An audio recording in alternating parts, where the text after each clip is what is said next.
Hey guys, welcome back to the third episode of Train News. This episode will be about the month of June 2024. Our first topic happened on June 4th. The CSX Railroad unveiled number 1875, their 15th heritage unit since the beginning of 2023.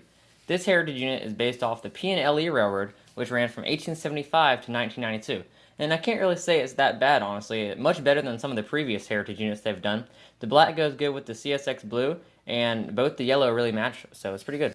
Also on June 4th, a very sad story. A 29-year-old lady was struck by a train in Mexico, but this wasn't any old train. This was CPKC 2816, a steam engine, making a run from Calgary, Canada to Mexico City on its final spike steam tour. According to multiple media reports, the lady was trying to take a selfie with the train and was standing way too close to the tracks. Sadly, she died upon impact. Just another example of what not to do when filming trains, so please be careful around trains. But here's what the CPKC had to say about the incident.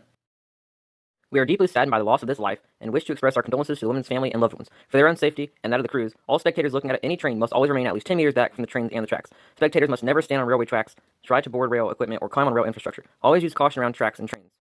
Next, on June 7th, the Aberdeen Caledon Western Railroad rolled out their F9 and E9 units for the U.S. Open in Pinehurst.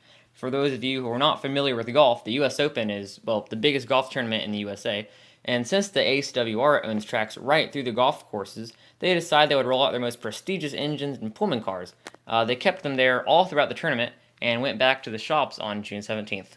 The very next day, on June 8th, Norfolk Southern's newest heritage unit, number 4822, which is called Moving the Freight of the World, was unveiled in Altoona, and like most Norfolk Southern heritage units, this one looks awesome.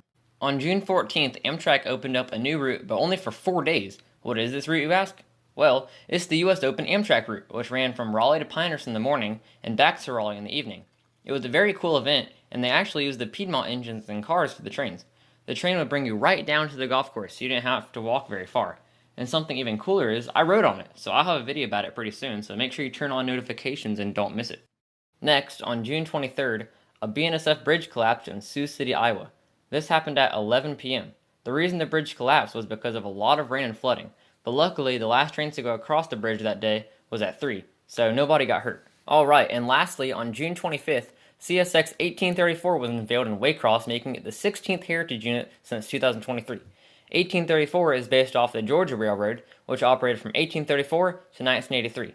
And in my opinion, it doesn't look the best. The two different blues don't really go together, but one thing we can all like is CSX creating units to honor former railroads that helped shape America. Thank you all very much for watching, and I'll see you in the next video.